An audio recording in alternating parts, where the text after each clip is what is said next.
చెవిరెడ్డి కథ మద్యం వ్యధ. చెడు వినకు, చెడు చూడకు, చెడు మాట్లాడకు అన్నది మహాత్మా గాంధీ సూత్రం. మద్యం వైపు చూడకు, మద్యం తాగకు, మద్యంతో డబ్బు సంపాదించకు అన్నది తన సూత్రం అంటున్నారు వైసీపీ నేత చెవిరెడ్డి భాస్కర్ రెడ్డి.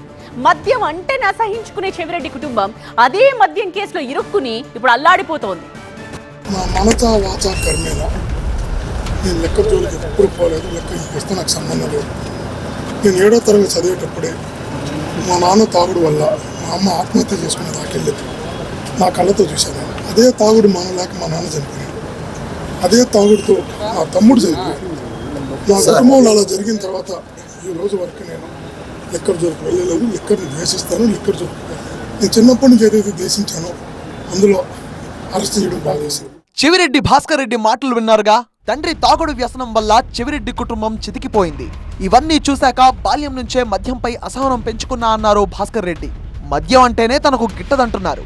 తాను మద్యం ముట్టనని, మద్యంతో వ్యాపారం చేయనని చెవిరెడ్డి ఎన్నోసార్లు చెప్పారు.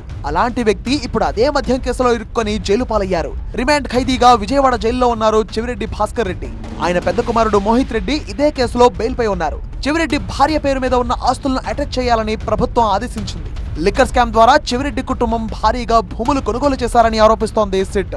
సిఎంఆర్ ఇన్ఫ్రా, కేవీఎస్ ఇన్ఫ్రా పేరుతో భూములు కొనుగోలు చేశారని చెప్పింది. చెవిరెడ్డి భాస్కర్ రెడ్డి కుమారులు మోహిత్ రెడ్డి, హర్షిత్ రెడ్డి పేరిట ఉన్న ఆస్తుల జప్తునకు ఆదేశాలిచ్చింది ప్రభుత్వం. మొత్తం 63,72 లక్షల రూపాయల మార్కెట్ విలువ కలిగిన ఆస్తులను అటాచ్ కు ప్రభుత్వం ఆదేశాలిచ్చింది. ఏసీబీ కోర్టులో అటాచ్మెంట్ పిటిషన్ దాఖలు చేయనున్నారు సిట్ అధికారులు. లిక్కర్ స్కామ్ కేసులో చెవిరెడ్డి భాస్కర్ రెడ్డి A38 గా ఉన్నారు. చెవిరెడ్డి భాస్కర్ రెడ్డి పెద్ద కుమారుడు చెవిరెడ్డి మోహిత్ రెడ్డి A39 గా ఉన్నారు. ఇప్పుడే పలుమార్లు బెయిల్ కోసం ప్రయత్నించినా ఆయనకు కోర్టులో చుక్కెదురైంది.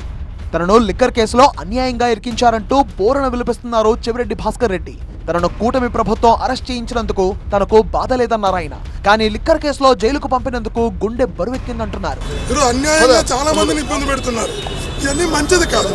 మీకు న్యాయం ఉంటే చెప్పని చెప్పి మీరు గుండె మీద చేసుకుని చెప్పండి, నాకు లిక్కర్తో సంబంధం ఉందని. లిక్కర్తో సంబంధం ఒక్క చిట్టు అధికారి మనస్సాక్షి అడగమని చెప్పండి, నాకు లిక్కర్ ఇన్వాల్వ్ అయ్యాను. భగవంతుడి మీద ప్రమాణం చేసి చెప్తున్నా, భగవంతుడి మీద నమ్మే దేవుడి మీద ప్రమాణం చేసి చెప్తున్నా, లిక్కర్ జోలికి వెళ్ళే ధైర్యం నాకు లేదు. నాకు సెంటిమెంట్ కూడా, అలాంటి సెంటిమెంట్ ఉన్న నన్ను జైలుకి పంపారు. లిక్కర్ అంటేనే పడని చెవిరెడ్డి కుటుంబం లిక్కర్ కేసులో చిక్కుకొని కొట్టిమిట్టాడడం బాధగా ఉందంటున్నారు ఆయన అనుచరులు. మరోవైపు ఆధారాలతో సహా లిక్కర్ ద్వారా చెవిరెడ్డి కొన్న ఆస్తులను సిట్ అధికారులు చూపిస్తుంటే భాస్కర్ రెడ్డి స్టోరీలు చెప్తున్నారని మండిపడ్డారు మంత్రి కొల్లు రవీంద్ర.